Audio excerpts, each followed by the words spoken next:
Por isso eu quero te convidar à primeira e mais extraordinária definição de Deus. Quem Deus é?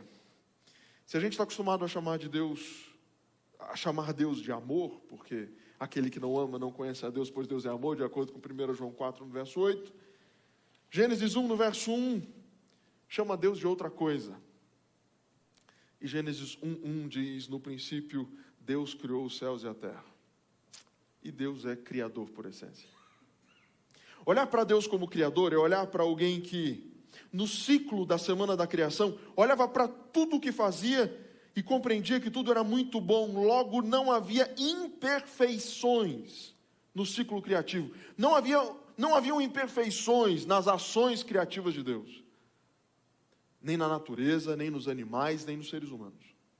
Quando os seres humanos agora são criados, Deus olha para esses seres e olha agora para todo o complexo criativo que havia feito e diz que agora tudo é muito bom. Porque diferente então de algumas teses que pressupõem a ideia de que o ser humano foi criado com algum gene defeituoso para conduzi-lo ao pecado, para que algo extraordinário fosse revelado, a declaração de Deus de que tudo é muito bom é a definição de que não havia erro, não havia equívoco, nem tendência ao pior. Deus está declarando, tudo é muito bom, porque a única coisa que Deus vê é bondade e perfeição no que Ele havia criado. O sucesso de Deus é festejado no sábado, no primeiro sábado. E Deus celebra a perfeição de sua criação. No entanto, como grande característica desse Deus criador e todo-poderoso e que leva os seres humanos a experimentarem a plenitude de sua bondade e sua perfeição, amor é a definição secundária derivada da ideia do Deus como criador. Tudo que Deus cria revela o seu amor. Tudo que Deus forma revela o seu amor. E inclusive o método como Ele cria o ser humano. E você vai se lembrar que Deus vai abaixar, formar o bonecão Adão, vai soprar no nariz de Adão, e o primeiro rosto que Adão vai ver é o rosto de Deus. Deus nunca se afastou do relacionamento com os seres humanos e nunca pensou que esses seres seriam criados para viver outra experiência, senão um amor claro e profundo com Ele. Era para que essa relação fosse de tamanha intimidade e proximidade, onde esse amor seria vivido.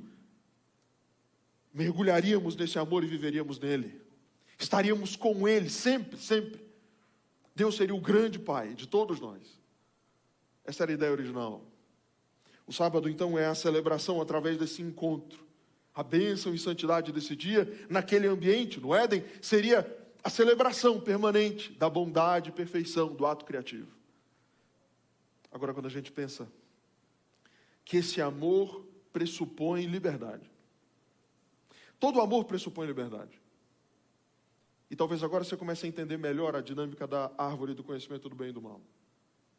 Alguns agora analisam a realidade do ser humano no Éden e se perguntam se há amor, por que há a chance do pior? Porque Gênesis capítulo 2, versos 16 e 17 de 15 a 17, precisam atestar para mim e afirmar para mim a condição para que o amor exista. Não há amor se todos os seres são robôs, forjados e obrigados a viverem o mesmo modelo de vida. Não há amor se não houver uma porta para fugir daquele lugar. E talvez você não compreenda a plenitude disso, porque amor perfeito não é a nossa especialidade. Nosso amor é ciumento, é restritivo, é controlador. Nosso amor é imperfeito.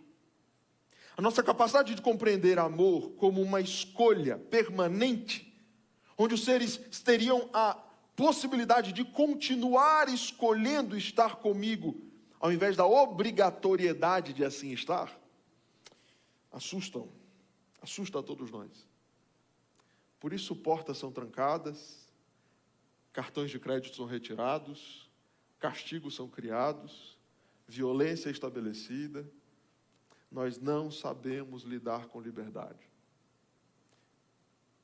Para nós, amor e liberdade são duas palavras que não combinam. Gênesis capítulo 2, nos versos de 15 a 17, para que o amor exista, a árvore do conhecimento do bem e do mal era necessária. O Senhor Deus tomou o homem e o colocou no jardim do Éden para o cultivar e o guardar. E o Senhor Deus ordenou ao homem: de toda a árvore do jardim você pode comer livremente, mas da árvore do conhecimento do bem e do mal você não deve comer, porque no dia em que dela comer, você certamente morrerá. Quando me perguntam: pastor, defina eternidade, e eu vou tentar filosofar sobre a eternidade, é a grande afirmação de que eu não faço ideia o que é eternidade. Pergunta para Adão e Eva antes da queda o que era morte, e eles tentariam filosofar sobre o que é morte, mas eles não faziam ideia do que era morte. Só havia uma certeza: comer da árvore do conhecimento do bem e do mal levaria a humanidade e aquele planeta para um caminho, para esse planeta, um caminho muito distante da vontade original de Deus. Havia essa certeza. A porta que a árvore do conhecimento do bem e do mal abriria para a humanidade, levaria essa humanidade para um rumo muito distante do que Deus havia pensado, mas era uma porta necessária. Porque se na ideia do amor se pressupõe liberdade, no Éden, onde o ser humano poderia comer das milhões, talvez bilhões de árvores presentes ali, havia uma. Todas as outras portas os manteriam naquele lugar. Todas as outras portas e árvores seriam a afirmação do amor e da vontade de Deus, que eles permanecessem ali. Havia uma única possibilidade de sair dali. Mas era uma porta necessária. Seria dizer: não quero mais esse lugar, não acredito mais nesse Pai, não confio mais nesse Deus, e daqui eu quero sair.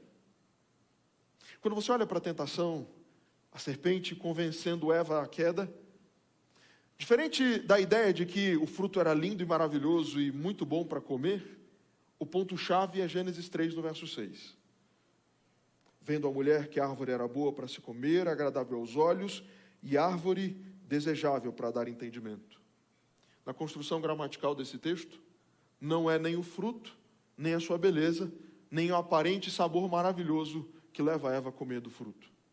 Mas é a convicção de que Deus estava enganando ela. Era a convicção de que Deus estava escondendo dela o melhor dele. Era a convicção de que a porta, a árvore do conhecimento do bem e do mal, abriria a porta para uma vida muito melhor do que aquela que eles viveriam no Éden. A vida do trono, a vida do governo eterno, a vida da glória de Deus. Começaram a desejar a glória de Deus, do mesmo jeito que a serpente também desejava. Eva come para ser Deus, não para ser como Deus. O grande problema é que a vida da morte, ou o mundo agora governado pela morte e pelo pecado, gerariam a esses seres humanos, como nós bem sabemos, porque nós vivemos exatamente nesse mundo, tanta dor e tanto sofrimento, que leva a Deus a reagir. E aqui está o grande ponto, talvez o mais extraordinário do amor de Deus. Às vezes nós olhamos para pessoas que nós amamos muito fazendo grandes bobagens. E talvez ninguém entenda melhor os sentimentos de Deus do que pais e mães. Quando a gente vê nossos filhos tomando péssimas decisões, quando a gente vê que estão indo em direções muito ruins, o que pais costumam fazer? Avisar. Mas e depois que tomam as péssimas decisões? E eu conheço alguns pais que já chegaram à conclusão de dizer: eu não aguento mais, são teimosos demais, parece que estão cegos, só tomam péssimas decisões. Mas os filhos continuam ali. Eles continuam voltando à casa dos pais. O colo do pai e da mãe continuam sendo o lugar para onde esses filhos correm, porque esses braços, mesmo que com muita raiva, eles nunca se fecham. Você começa a entender melhor o sentimento de Deus. Quando agora Deus olha Adão e Eva pecando e vivendo os efeitos disso, e Deus, em sua infinita sabedoria, enxergando aquilo que nós viveríamos hoje, todo o caos que vivemos hoje, todas as crises sentimentais que vivemos hoje, todos os descontroles dos mais diferentes que vivemos hoje, Deus sabia perfeitamente tudo o que estaria acontecendo. Deus sabia, sempre soube. Deus olha para o comportamento de Adão e Eva, e aí, diferente do que alguns pais costumam dizer, a culpa é sua, você fez, agora aguenta a consequência. Já vi pais sendo muito duros com seus filhos e diante dos erros deles. Já vi, inclusive, pais acreditando que o melhor comportamento para se ter diante de erros de filhos é a distância. Já vi realmente pais acreditando que, diante de graves equívocos, o melhor que eu posso fazer é me afastar desses filhos, porque eu já vi pais, inclusive, dizendo, você não é mais meu filho diante do que você fez. E Deus podia ter feito isso, se Deus fosse meritocrático. Se Deus centralizasse o comportamento dele na justiça baseada na meritocracia, se Deus lidasse com o ser humano como ele merece, Deus faria isso. Por quê? Porque a queda não é responsabilidade de Satanás. O pecado não é culpa de Satanás. O pecado é culpa do ser humano. Ele escolheu. Adão e Eva escolheram. E cotidianamente, continuamente, mesmo que em realidades muito diferentes, e porque hoje nós temos toda uma realidade biológica que nos afunda no pecado, nós também continuamos escolhendo. A realidade do pecado é derivada de uma escolha. Quando homens sofrem o desrespeito de sociedades, famílias e filhos por terem traído suas esposas, ou mulheres por terem traído seus maridos, sofrem esse mesmo desrespeito, escolhem serem desrespeitados. O adultério promove desrespeito. O adultério promove quebras de vínculos. O adultério promove destruição de família. Agora eu olho para a família destruída e digo, foi Satanás o culpado pelo enorme sofrimento que vivo. Não, eu escolhi pecar. Eu escolhi, e na medida que eu escolho, eu sofro as consequências diretas disso. Quando seres humanos embriagados pegam um volante, ou então entram em casa e são extremamente violentos, e são presos por serem violentos, de quem é a culpa? A culpa é da bebida. Beleza, o álcool é um problema. Mas o maior problema do álcool não é o álcool em si. O problema é quem levanta o copo e derrama dentro de si. Logo, assumir e compreender a responsabilidade direta me ajuda a entender bem o que é o amor de Deus. Porque diante de escolhas, por vezes racionais, e por tantas vezes irracionais, mas continuam sendo escolhas, os resultados que vivemos, o sofrimento que vivemos, a dor que vivemos, é resultado exatamente do que escolhemos. Mas diante dessas ações e escolhas que a humanidade segue fazendo, desde Adão e Eva e até nós, com seres humanos escolhendo viver em crise. Eu já disse isso para vocês há algumas semanas. Quando pessoas escolhem sonegar impostos, o que elas estão fazendo? Elas estão escolhendo ter um sério problema com a justiça. Estão escolhendo ter um sério problema com o leão, e depois tem multas severas, né, Amós? Aí depois quem correr para Amós tentar consertar a sua vida. Aí quando Amós agora tem que consertar a sua vida, Amós descobre que você vai ter uma multa gigantesca. E aí sua empresa quase tem que quebrar por conta das multas. Aí você vai dizer, ai meu Deus, Satanás está tirando minha empresa. Não, é você que escolheu. Eu preciso compreender que a responsabilidade não é dos outros, não o outro não está me pressionando a viver um problema, a escolha é minha. O problema agora é Deus olhando para as minhas escolhas e dizendo, então agora, como lá a gente diz no Nordeste, se lasca aí, sabe? Fica por aí mesmo, se arrebenta aí sozinho, o problema é todo seu, e já que é todo seu, sofre sozinho. Deus não reage assim. Na verdade, Davi escrevendo sobre o modo como Deus reage, ele diz no Salmo 103, nos versos de 10 a 14, ele escreve, Deus não nos trata segundo os nossos pecados, nem nos retribui conforme as nossas iniquidades, pois quanto o céu se eleva acima da terra, assim é grande a sua misericórdia para com os que o temem. Quanto o Oriente está longe do Ocidente, assim Ele afasta de nós as nossas transgressões. Como um pai se compadece de seus filhos, assim o Senhor se compadece dos que o temem, pois Ele conhece a nossa estrutura e sabe que somos pó. Deus tem total consciência de quem somos. Por isso agora Ele olha para as bobagens que eu faço, e diante dos pecados que cometo e das crises que faço, aparece Deus para ser o grande remediador e definitivo remediador das bobagens que faço. Qual é o grande papel de Deus, então? Na vida da gente? Na grande maioria das vezes, ser bombeiro. Apagar os incêndios que nós mesmos criamos. Essa realidade. Quando Deus agora se apresenta como grande remediador dos problemas humanos, diante do que Deus agora se põe a fazer, voltar para Gênesis 3 e olhar o verso 9, e diante do pecado humano, Deus aparece no jardim e diz: Adão e Eva, onde é que vocês estão? É Deus dizendo: eu vou lutar para destruir o poder que o pecado tem de te gerar dor. Eu vou lutar para tentar fazer com que as suas péssimas decisões deixem de ser péssimas decisões. Eu vou lutar para que agora você consiga decidir do melhor modo. Eu vou lutar para que você consiga ter perspectiva. Eu vou lutar para que você sonhe. Eu vou lutar para que você lute contra você mesmo. Eu vou lutar para que você olhe para o futuro e enxergue que haverá um dia no futuro que o pecado e a dor deixarão de dominar sobre você. Então agora Deus reage. Diante da escolha humana, Deus reage. Deus reage diante da vontade humana. E o homem nunca pediu para Deus reagir. Deus sabe exatamente o que o ser humano precisa. O ser humano não faz ideia do que precisa. Você tem uma noção, por vezes, de sabedoria e amor e bondade. É que a gente não faz ideia do que nada disso significa. Nós não fazemos ideia do que realmente precisamos. Então vem Deus. Vem Jesus e toma a decisão de resolver esse problema. E a pergunta central que a gente precisa fazer é: de que jeito agora Deus resolveria o problema que eu criei? De que modo Deus pode resolver o problema do pecado, um problema que nós criamos? Um problema que toda a humanidade criou. Como é que Deus pode resolver um problema que não foi Ele que fez, não foi Ele que criou, não está sob a responsabilidade dEle? Mas Deus olha para si e diz: olha, não tem outro jeito, e não tem outro ser para assumir essa responsabilidade, porque não tem outra pessoa para resolver esse problema.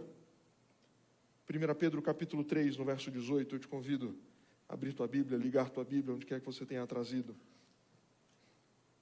1 Pedro capítulo 3, no verso 18, e a Bíblia diz: pois também Cristo padeceu uma única vez pelos pecados, o justo pelos injustos, para conduzir vocês a Deus, morto sim na carne, mas vivificado no Espírito. Que morte é essa que Cristo morre? Você está cansado de saber disso? Ou talvez não. Mas a morte que Cristo morre não é a morte do meu coração que para de bater. A morte que Cristo morre é a morte do fim da esperança. A morte prometida em Gênesis 2, de 15 a 17, é a morte que significaria que a humanidade já não teria mais nenhuma perspectiva.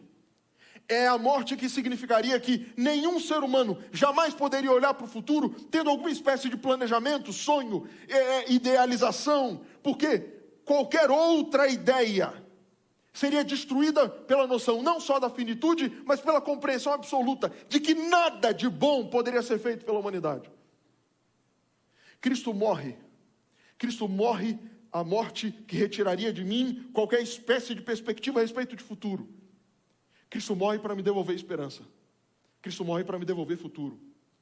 Cristo morre para oferecer para mim idealização a respeito dos próximos anos da minha vida. Cristo morre também para me dar o potencial de enxergar que hoje os pecados que me afetam, me fazem mal, eles não precisam ser mais repetidos. Porque a morte de Jesus oferece para mim a morte do ser presente, que está vivo e de coração que bate e de mente ativa. A morte desse ser para que um outro ser surja.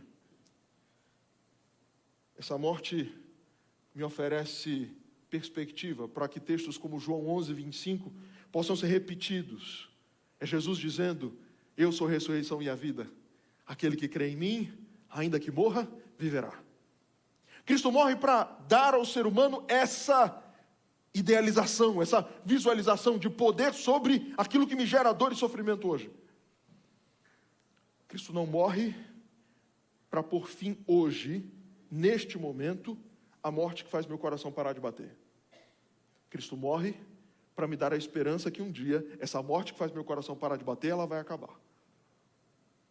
Cristo morre para dar para mim a perspectiva de que um dia, todo o mal que o pecado me fez, vai ser restituído. E que as péssimas decisões que já tomei, serão por fim vencidas. E eu não voltarei mais a repeti-las. Mas quem é Jesus? Evangelho de João, capítulo 1, nos versos de 1 a 4, chama Cristo de o Verbo. Aquele que cria e aquele que é o vitorioso desde o início. Aquele que é acostumado com perfeição e é criador da perfeição e idealizador da perfeição. Quem morre na cruz não é alguém desconectado com a ideia da perfeição. Cristo é o perfeito.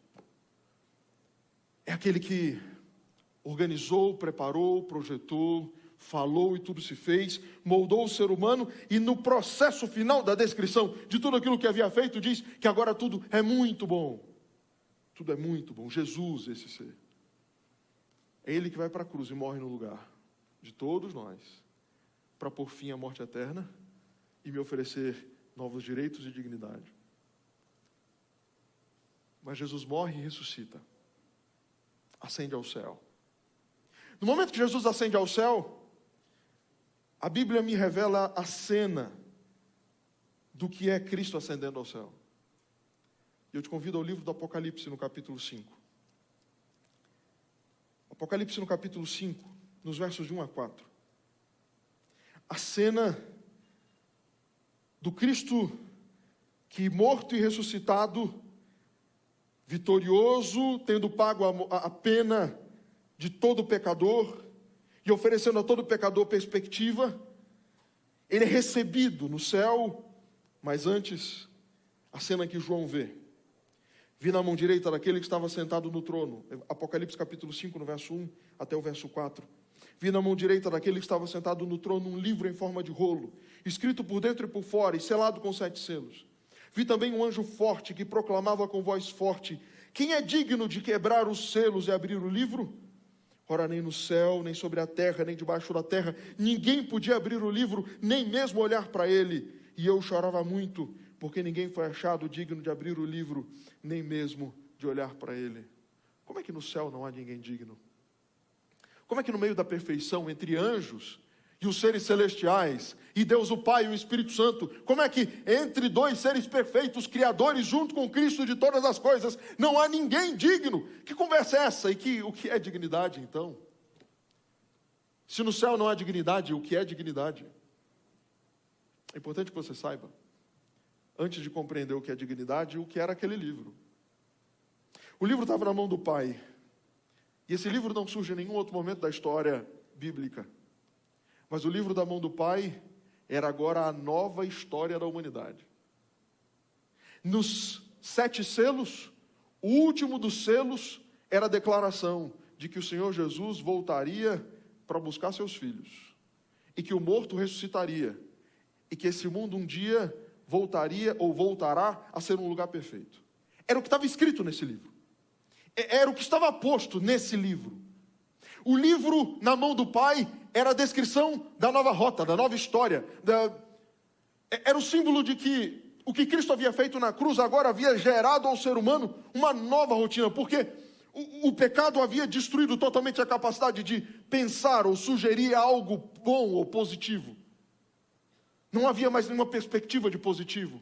Não havia mais nenhuma perspectiva de que algo bom pudesse acontecer com a humanidade. Então agora vem Jesus, morre na cruz, beleza. Mas a cena do céu é que há um livro na mão do Pai, com a nova história da humanidade nas mãos dele, mas não havia ninguém digno de abri-lo. Porque abrir esse livro exigia dignidade. E o que é dignidade na Bíblia? O que é dignidade no livro do Apocalipse? Dignidade é vitória sobre o pecado. Dignidade é vitória sobre o pecado. O Pai não veio a esse mundo lutar contra o pecado. O Espírito Santo não veio a esse mundo lutar contra o pecado. Nenhum dos anjos havia vindo nesse mundo lutar contra o pecado. Havia apenas um vencedor. E quase que como numa declaração daquelas, tipo luta de boxe, sabe? No canto direito, chega o vencedor. Aponta o vencedor chegou. E a visão bíblica muda completamente. O choro de João muda para agora olharem para o canto e verem o vencedor chegando. Porque o vencedor que chega é o digno, que vem, o todo-poderoso, Criador de todas as coisas, que se move em direção à terra e que na terra, vivendo 33 anos aqui, morrendo na cruz aqui, morre e ressuscita, luta as batalhas contra o pecado, vence Satanás, vence o pecado, vence as tentações, e aproxima-se. E então um dos 24 anciãos se faz desse de declarador de vitória, sabe? Olha, João, naquele canto surge alguém, ele é o leão da tribo de Judá, a raiz de Davi, venceu para quebrar os 7 selos e abrir o livro. Quando Cristo é apontado e chamado de leão, todo mundo olha, mas não vê um leão. Quem eles veem? Eles veem um cordeiro. Sabe o que é mais interessante nessa história? Como é que um leão pode ser chamado de cordeiro e um cordeiro pode ser chamado de leão? A declaração é quanto à personalidade desse ser, né? O Criador de todas as coisas, o leão de Judá, a raiz de Davi. E por que assim chamado? Por que raiz de Davi? Porque ele também é rei. Ele tem total e suprema autoridade. E do mesmo jeito, o leão, o rei da floresta, o leão, o rei dos animais, mas Cristo, o leão, a raiz de Davi, aquele que cumpre todas as promessas veterotestamentárias ou do Antigo Testamento, apontando quanto ao eterno trono de Davi. Pois agora que João vê, o que o livro do Apocalipse me revela é que todas as promessas bíblicas que o trono de Davi seria eterno são cumpridos em Cristo. E ele vem como o vencedor. O vencedor. O que Cristo vence? Cristo vence a minha ausência de perspectiva. Cristo vence a minha total ausência de esperança. Cristo vence a impossibilidade de sonhar com algo melhor do que eu realmente sou. Cristo vence a morte, Cristo vence o pecado, Cristo vence a minha história que era fadada à destruição eterna. Cristo vence e diz: agora, entrando na presença de João e dos 24 anciãos, a descrição bíblica dele, na verdade, sem dizer nada, segue no verso 6. Então vi no meio do trono e dos 4 seres viventes e entre os anciãos em pé, João diz, um cordeiro que parecia que tinha sido morto. Ele tinha 7 chifres, bem como 7 olhos, que são os 7 Espíritos de Deus enviados por toda a terra. O cordeiro foi e pegou o livro da mão direita daquele que estava sentado no trono. E quando ele pegou o livro, os 4 seres viventes e os 24 anciãos se prostraram diante do cordeiro, tendo cada um deles uma harpa e taças de ouro cheias de incenso, que são as orações dos santos, e cantavam um cântico novo, dizendo: digno és de pegar o livro e de quebrar os selos. O que eles estão dizendo? O Senhor é digno de apresentar à humanidade que eles têm uma nova história. O Senhor é digno de declarar que a humanidade agora tem perspectiva. O Senhor é digno, e o Senhor está dizendo isso. Ninguém mais precisa ter medo do futuro, porque o Senhor venceu. E se o Senhor venceu, o Senhor pode abrir os selos e dizer para todos os seres humanos que crerem no Senhor: não precisa ter medo mais de nada, porque a tua vitória é a vitória deles. E os 24 anciãos continuam cantando: porque foste morto, e com teu sangue compraste para Deus os que procedem de toda tribo, língua, povo e nação, e para o nosso Deus constituíste a essas pessoas reino. Deus então agora, o Senhor Jesus Cristo, o leão da tribo de Judá, a raiz de Davi, aquele que é rei, reina. Mas ainda não reina sobre unidade geográfica, não reina sobre um planeta, não reina plenamente sobre o universo. A única pessoa, os únicos ambientes que ele tem para reinar hoje são pessoas. Porque o Senhor Jesus morreu para me fazer e você fazermos dele reino dele. O Senhor Jesus morreu para me fazer mais do que súdito, reino dele. O local onde o rei tem total e plena autoridade. Dentro do governo dele, reino e sacerdotes. Pontes também entre ele e o resto do mundo inteiro. O que mais? é que na grande cena bíblica, de agora o Senhor dizendo para mim que o ser humano deixa de ser dominado pelo pecado para ter agora a possibilidade de ser reino de Deus. Mais do que o lugar onde você está, mais do que a sua casa, mais do que esse lugar, mas você e eu sermos reino de Deus. Se o Senhor Jesus morreu para ter total autoridade sobre minha vida,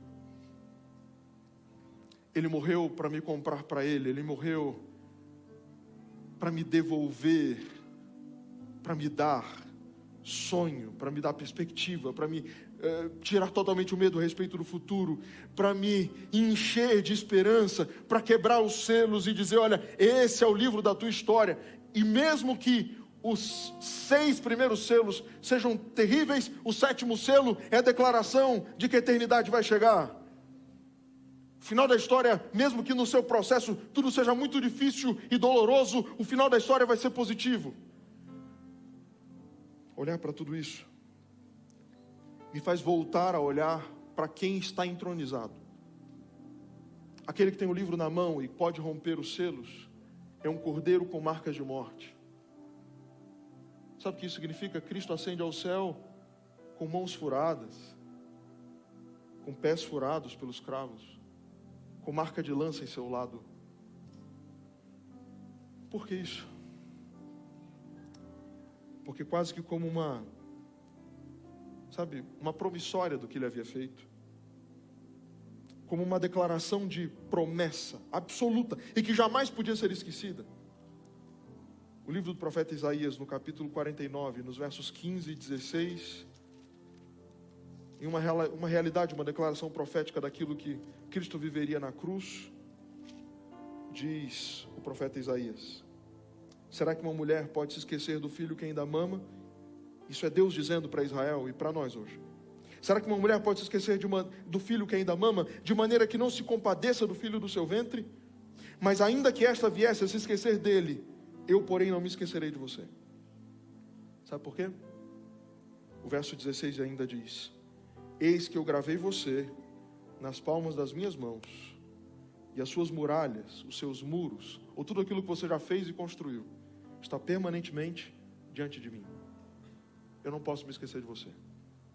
O que Deus continua dizendo para todos os seres humanos que creem nele é que não dá para que eu, Deus, me esqueça de você.